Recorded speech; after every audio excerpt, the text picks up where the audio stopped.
Nicolas Bedos va nous rejoindre pour nous faire le récit délirant de sa semaine mythomane.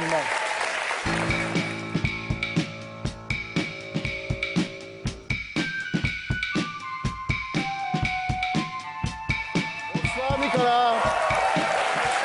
Nicolas, l'animateur, le meilleur chroniqueur de l'année 2010 selon le supplément télé du Monde. Il faut toujours le rappeler. Hein. Et puis là, vous avez encore fait le buzz cette semaine. Vous avez fait encore un gros buzz. Ouais. Vous allez nous parler d'amour encore, comme la semaine dernière? L'amour que j'ai pour moi. Alors, on vous écoute. Bien, on y va. Lundi, après les 3 buzz provoqués par mes derniers passages télé, me faisant coup sur coup traiter d'humoriste de gauche, puis d'écrivain de droite, de pistonné antisémite, d'homosexuel crypto-communiste, pour finir bobo anti-sarko de la branche souverainiste du Parti radical, je suis pris d'un tel vertige que je dégueule tout mon caviar sur mes chaussures Gucci. Alors, pour ceux que ça intéresse encore, à savoir les 500 000 blogueurs, cyberbranleurs professionnels et autres sous-Morandini, qui est lui-même le sous-traitant des bruits de chiottes en tout genre, je ne suis ni humoriste, ni gauchiste, ni même chroniqueur. Je suis un auteur dramatique séquestré par Gisbert pour éviter à son public le suicide collectif. Bravo, bravo. Bravo.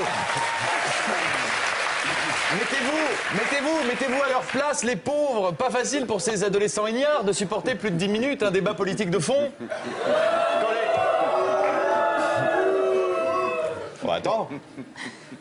Quand les premières images qu'on a glissées dans leur biberon sont celles de Loana se faisant butiner entre les jets d'un jacuzzi. Du coup, moi, quand je débarque, je rame à coups de sarcasme, évidemment. Obligé par contrat de les sortir de leur stupeur. Vous croyez que ça m'amuse de balancer sur Sarkozy, non? C'est aussi original que d'adorer Woody Allen et de cracher sur Claude Lelouch. Bien sûr que c'est facile, d'autant qu'à vaincre sans péril, on triomphe sans gloire. Or, n'en déplaise à certains humoristes de gauche, dont je ne suis pas, Sarko est trop opportuniste pour jouer les dictateurs. Il va peut-être couler le pays, mais jamais ma carrière. Non, ça, vous donnez dans l'anti-Sarkozy, c'est pas très original, Nicolas. En tout cas, avec lui, je ne risque pas grand-chose. Pourtant, la nuit, je rêve qu'une première dame de France me convoque à l'Élysée, qu'elle me lacère le dos à coups de talon aiguille, puis qu'elle me roue dans sa piscine et que j'expie jusqu'au matin le coup de coude d'une jolie femme de droite m'excitant davantage qu'un coup de langue de Jean-Luc Mélenchon. Que la droite se rassure dans un cul de chameau belge, Martine Aubry ou Ségolène Royal me semblent aussi crédibles en leader socialiste qu'un jogger à Reban en président de la République. En outre,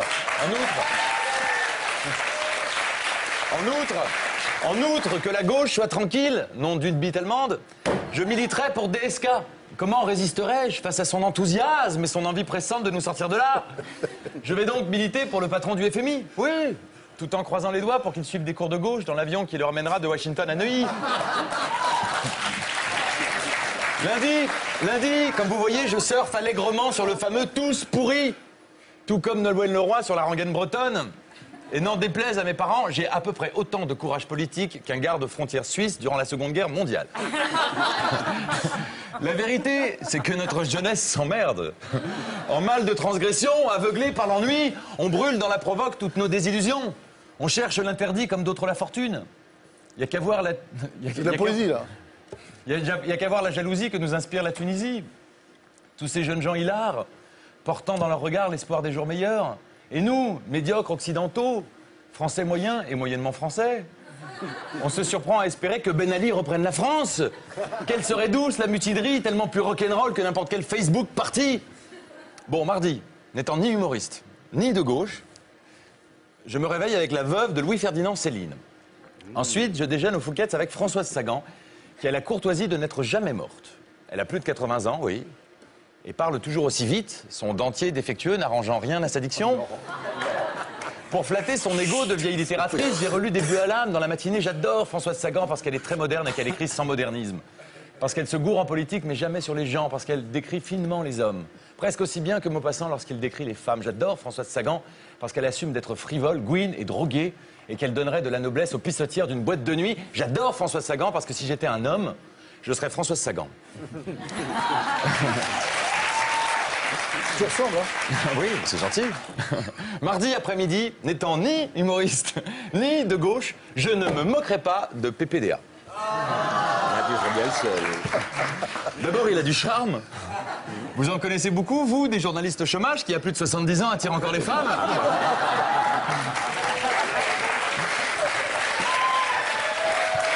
Quant à cette histoire calomnieuse de biographie documentée, ce clin d'œil posthume qu'il fait élégamment à l'un de ses confrères décédés, je ne rirai pas avec les loups.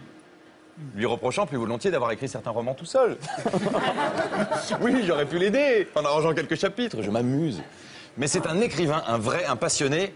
Il serait dégueulasse de brûler ses 60 livres, 60, sur l'autel d'un scandale. D'abord, je défends PPDA par solidarité capillaire. Et ensuite, parce qu'il m'émeut. Alors vous, n'en parlons pas. Je ne suis pas solidaire. Patrick Poivre-d'Arvor m'émeut. Il a raté ses 40 vies avec plus de panache que François Fillon en a réussi une seule. Mercredi, n'étant ni humoriste ni de gauche, je serai très aimable avec Alain Juppé. Oui. Comment ne pas admirer l'ancien père Fouettard de l'hôtel Matignon, reconverti en Père Noël de la ville de Bordeaux? Je n'en garde pas moins un très mauvais souvenir des manifestations qu'il avait déclenchées en 1995, enfin lui, pas tout seul, bloquant tout de même le pays. Souvenez-vous, je me revois encore, pauvre petit garçon, bloqué dans ma limousine, entre la porte Maillot et le Trocadéro, n'ayant plus assez de champagne pour soulager mes impatiences. Quelle journée de merde! Sauf qu'Alain Juppé a fait du chemin. Regardez le sourire. Enfin, d'habitude. Vanter le bonheur conjugal, fleurir son cœur autant que sa ville, inaugurer un tram entre deux verres de vin. On ne reconnaît même plus l'ancien psychorigide capable en une semaine de se foutre 50 millions de Français à dos. Juppé s'est adouci, oui. Mais restons vigilants, car si on suit le raisonnement de notre auguste président, un ancien délinquant est un futur récidiviste.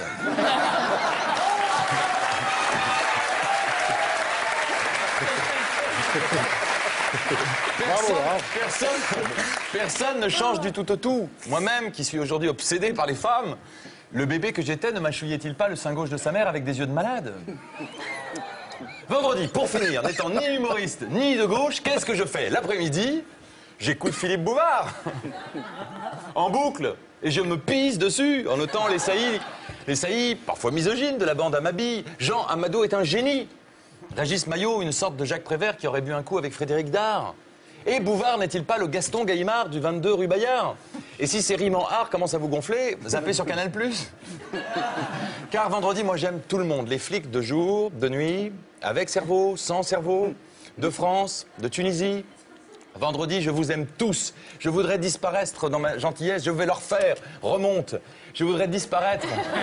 Je voudrais disparaître dans ma gentillesse autant que j'ai voulu briller par ma méchanceté. Oui, je lis un prompteur et je t'encule.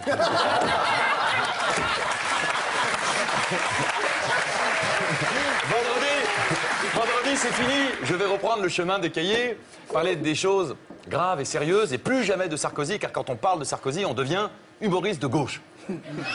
J'ai comme l'impression que ces dernières années, rien ne donne moins envie d'aller voter à gauche qu'un humoriste de gauche.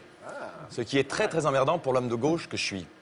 Voilà, pour moi, ce fut vraiment, vraiment une semaine de merde. Alors imaginez ce que je pense de la vôtre. Merci, bravo. Bravo. Merci, Nicolas. À la semaine prochaine. À la semaine prochaine. Place maintenant à Thibault Nol.